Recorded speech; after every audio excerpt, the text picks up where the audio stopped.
আমরা আজকে মেজারমেন্ট দেখব। মেজারমেন্ট মানে এই যে মাপামাপি করার ব্যাপারটাকে মেজারমেন্ট বলে। আমরা কোনো কিছু মেজার করি কেন? আমরা তো দোকানে যাই, গিয়ে একটা মাপ বলি, তারপর দোকানদার আমাদের সেই মাপটা মেপে জিনিসপত্র দেয়।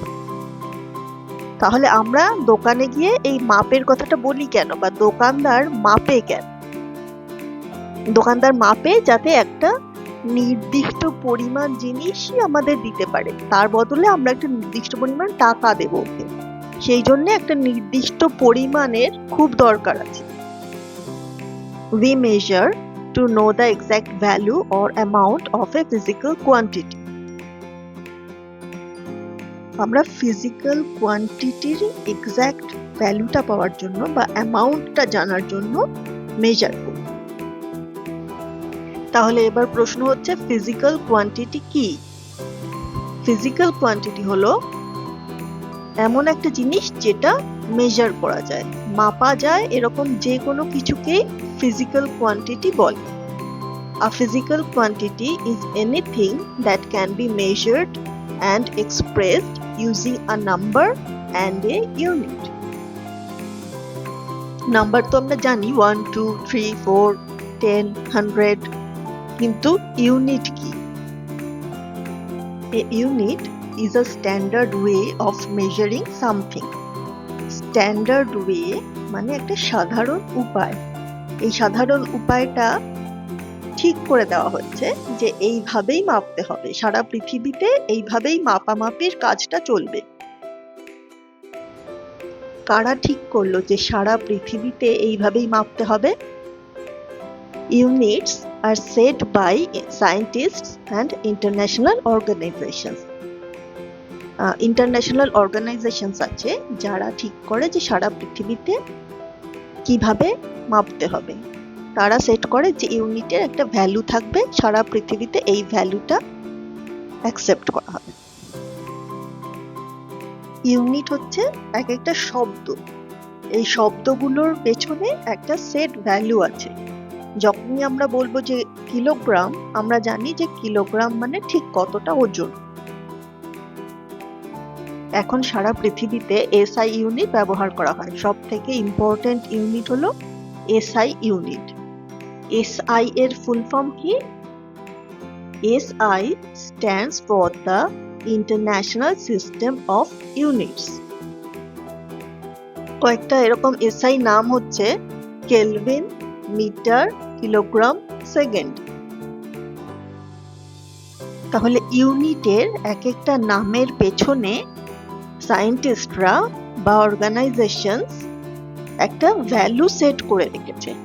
যেমন ধরো সেকেন্ড একটা নাম, একটা ইউনিটের নাম। এই সেকেন্ডের পেছনে কত ভ্যালু আছে? 1 second is the time taken for 91926317770 vibrations of radiation produced by a cesium-133 atom. মানে এইগুলো অসিলেশন, ভাইব্রেশন তোমরা পরে পড়বে। এখন দেখো যে এই সিজিয়াম অ্যাটমিক ক্লকটা দিয়ে ওরা এই 91926317770 এই ডিজিটগুলো দিয়ে ওরা একটা ভ্যালু ঠিক করে রেখেছে। 1 সেকেন্ড মানে এই ভ্যালুটা হবে।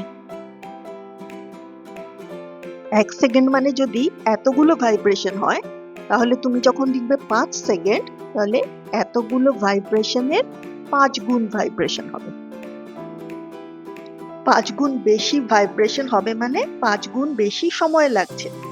তাহলে সারা পৃথিবীর লোক বুঝতে পারছে যে তুমি এক্স্যাক্টলি কতটা সময় বলছো। ফাইনালি একটা এক্স্যাক্ট অ্যামাউন্ট পাওয়ার জন্য আমাদের লাগছে ফিজিক্যাল কোয়ান্টিটি, যেটাকে মেজার করব। আর মেজার করে কি লিখব? একটা ডিজিট, তার পাশে একটা ইউনিট, বা একটা নাম্বার, তার পাশে ইউনিট, যেখানে ইউনিটের ভ্যালু সায়েন্টিস্টরা আগে থেকেই ঠিক করে রেখেছেন। যেমন এখানে মাস একটা ফিজিক্যাল কোয়ান্টিটি, এটার এক্স্যাক্ট ভ্যালু পেতে গেলে আমাকে কি লিখতে হলো? একটা নাম্বার 500 আর একটা ইউনিট গ্রাম।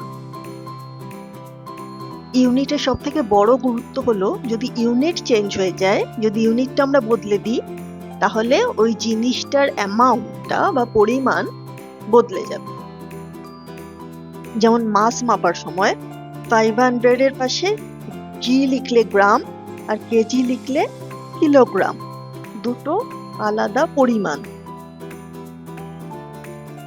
ইউনিট কেন চেঞ্জ হয়? কারণ আমরা যদিও এসআই ইউনিট সম্বন্ধে দেখলাম, কিন্তু এসআই ইউনিটের পাশাপাশি আরো কতগুলো ইউনিট আছে, কতগুলো সিস্টেমস অফ ইউনিট আছে। এই আলাদা আলাদা সিস্টেমস অফ ইউনিটের আলাদা আলাদা নাম আছে। CGS. CGS stands for the centimeter, gram, second system of units. FPS. FPS stands for the foot, pound, second system of units. MKS. MKS stands for the meter, kilogram, second system of units. প্রত্যেকটা সিস্টেমের আন্ডারে যে ইউনিটগুলো আছে সেগুলোর নাম আলাদা আলাদা। নামগুলো যেমন আলাদা, নামের পেছনে যে ভ্যালুগুলো আছে সেই ভ্যালুগুলোও আলাদা, আর সেই জন্যে ফাইনালি ইউনিট চেঞ্জ হলে পরিমাণটাও চেঞ্জ হয়ে যাচ্ছে। কয়েকটা বেস ফিজিক্যাল কোয়ান্টিটি আর তার এসআই ইউনিটের আন্ডারে নামগুলো দেখো।